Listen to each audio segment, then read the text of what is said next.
अस्सलाम वालेकुम। हमारे जिस्म का मेन ऑर्गन यानी कि हार्ट हमारी पूरी बॉडी में ब्लड सप्लाई करता है और हमारी बॉडी की फंक्शनिंग में बहुत अहमियत का हामिल है। मसल से बना हुआ ये ऑर्गन यानी कि हार्ट बहुत सी कोरोनरी आर्टरीज पर मुश्तमिल होता है। कोरोनरी आर्टरीज उन आर्टरीज को कहते हैं जो हमारे हार्ट के मसल्स को ब्लड सप्लाई करती हैं। अगर किसी भी वजह से कोरोनरी आर्टरी में कोई ब्लॉकेज क्रिएट हो जाए तो हार्ट के मसल्स को खून नहीं मिलता और कॉन्सिक्वेंटली हार्ट अपना फंक्शन परफॉर्म करना स्टॉप भी कर सकता है। इसीलिए जैसे ही कोरोनरी आर्टरी में कोई ब्लॉकेज हो तो उसे फौरन रिजॉल्व किया जाता है। इसे रिजॉल्व करने के बहुत से तरीके हैं, जिनमें से एक हार्ट बाईपास सर्जरी है। इस सर्जरी को हम ओपन हार्ट सर्जरी भी कहते हैं और इसे सिर्फ कार्डियक सर्जन्स ही परफॉर्म कर सकते हैं। इस सर्जरी के दौरान सर्जन्स पेशेंट की चेस्ट को ओपन करते हैं और हार्ट के उस हिस्से को तलाश करते हैं जिसकी वर्किंग में मसला आ रहा हो। इस दुनिया में की जाने वाली सबसे पहली हार्ट बाईपास सर्जरी 2 मई 1960 में की गई।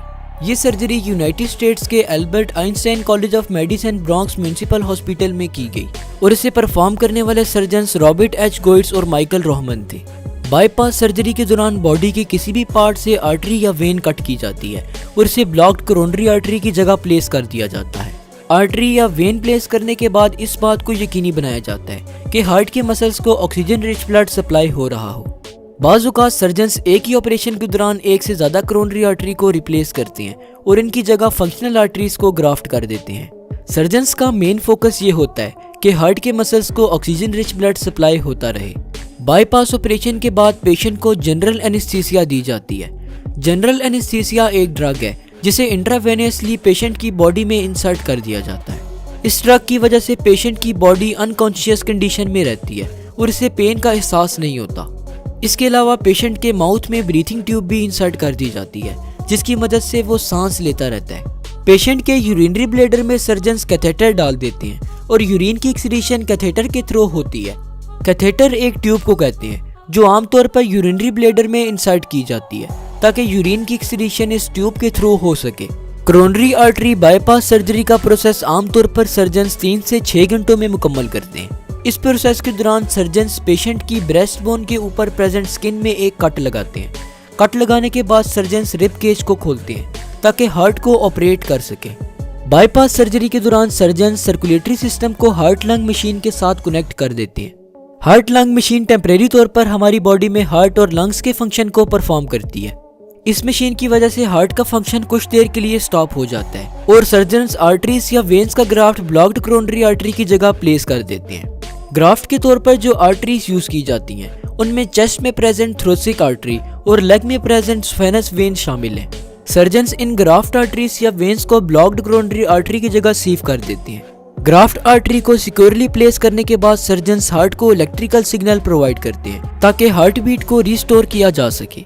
इसके अलावा सर्जन्स हार्ट के साथ आर्टिफिशियल पेस मेकर भी कनेक्ट कर देते हैं ताकि हार्ट की इलेक्ट्रिकल एक्टिविटी नॉर्मल तरीके से परफॉर्म हो सके। ऑपरेशन कंप्लीट हो जाने के बाद हार्ट लंग मशीन और आर्टिफिशियल पेसमेकर को डिस्कनेक्ट कर दिया जाता है। सर्जन्स रिब केज को क्लोज करते हैं और साथ ही स्किन में लगाए गए कट को भी सीव कर देते हैं। सर्जरी के फौरन बाद पेशेंट को इंटेंसिव केयर यूनिट यानी कि आईसीयू में शिफ्ट कर दिया जाता है। सर्जरी के बाद कुछ वीक्स तक हार्ट की एक्टिविटी को प्रॉपरली मॉनिटर किया जाता है ताकि अगर किसी भी किस्म का डिफॉल्ट आए तो इसे फौरन से ही डिटेक्ट कर लिया जाए। जब पेशेंट अपने तौर पर सांस लेने के काबिल हो जाए तो इसके माउथ से ब्रीथिंग ट्यूब को हटा दिया जाता है और ब्रीथिंग ट्यूब की जगह ऑक्सीजन मास्क लगा दिया जाता है।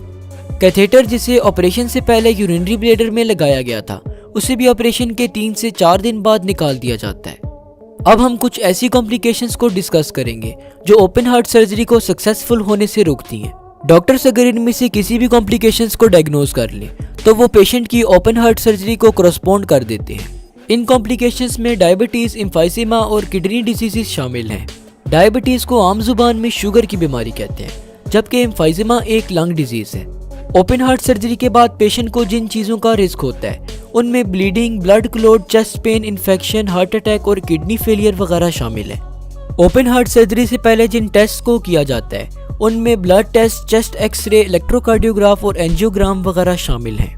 ओपन हार्ट सर्जरी के बाद पेशेंट को जो मेडिसिन प्रिस्क्राइब की जाती हैं उनमें एस्पिरिन, बीटा ब्लॉकर्स, नाइट्रेट्स और एसीई इनहिबिटर वगैरह शामिल हैं। एस्पिरिन ड्रग ब्लड क्लॉटिंग को प्रिवेंट करती है। बीटा ब्लॉकर्स ब्लड प्रेशर को लो करती हैं। नाइट्रेट्स आमतौर पर चेस्ट पेन को ख़त्म करती हैं। और ऐसी ही इनहिबिटर ब्लड वेसल को नैरो करती है। ओपन हार्ट सर्जरी के आफ्टर साइड इफेक्ट्स में shortness of breath, chest tightness और हाई ब्लड प्रेशर वगैरह शामिल है। इस वीडियो के लास्ट में एक पॉइंट जो मैं आपको क्लियर करना चाहता हूँ वो ये है कि ओपन हार्ट सर्जरी में हार्ट को ओपन नहीं किया जाता जैसे कि इसके नाम से लगता है, बल्कि ओपन हार्ट सर्जरी में सिर्फ चेस्ट को ओपन किया जाता है और हार्ट को ऑपरेट किया जाता है। तो बस आज के लिए इतना ही। जाते जाते हमारे सेकंड यूट्यूब चैनल साद खान टीवी को भी जरूर सब्सक्राइब कीजिएगा। शुक्रिया, अल्लाह हाफिज़।